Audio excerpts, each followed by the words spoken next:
કચ્છ ભૂમિ news જે આવી સંસ્થાઓને વારે આવી અને સંસ્થાઓની સંભાળ લે છે અને જે પણ ચિત્ર હોય એ રજૂ કરે છે, પહેલો તમને ધન્યવાદ.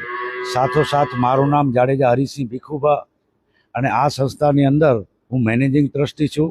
અમારી સંસ્થા શ્રી ઈશ્વેશ્વર ગૌશાળા વિવિધલક્ષી ટ્રસ્ટ આજ અમારી સંસ્થાને 6 વર્ષની આસપાસ થાય છે. 7/7/2025ના 7મા વર્ષમાં અમે પ્રવેશ કરશું.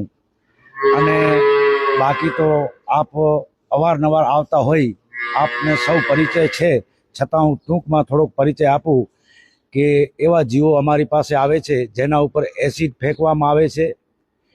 વાડી વિસ્તારમાં જતા હોય અને એસિડ નાખેલી હોય એવા જીવો અમારા કને લગભગ 9 થી 10 ઢોર આવેલા છે, જે આંખલાઓ છે. આ તમે જોઈ રહ્યા છો કે આ કોઠારાથી આવ્યો છે, એને કે કોઈ કુવાડી મારી છે પગમાં. તમે જોઈ શકો છો કે એને કુવાડીનો ઘા કરેલો છે. તો સંસ્થા તરફથી અને એક માનવ જાતને શોભે એ હેતુથી મારી 2 હાથ જોડી અને નમ્ર એક અપીલ છે કે જીવ ઉપર દયા કરો, આવું કોઈ ન કરશો. કારણ કે આ બોલ જીવો છે, બિચારા ખાવા માટે ગમે ત્યારે કોઈની વાડીમાં કોઈ આવી શકે છે, પણ આવા નિર્દયા થઈ અને આવું કાર્ય ન કરશો એવી મારી ખાસ અપીલ છે. આ સંસ્થાના અમારા તલકચંદભાઈ લીલાધર ડેઢિયા પ્રમુખ છે. અમે ટોટલ 15 સભ્ય છીએ, બધા 15 ટ્રસ્ટી છે. ખૂબ સારી એવી સેવા બધા આપી રહ્યા છે. ઉપપ્રમુખ અમારા મણિલાલભાઈ પટેલ છે, એ પણ સેવા આપી રહ્યા છે. કિરીટસિંહ પણ આપી રહ્યા છે.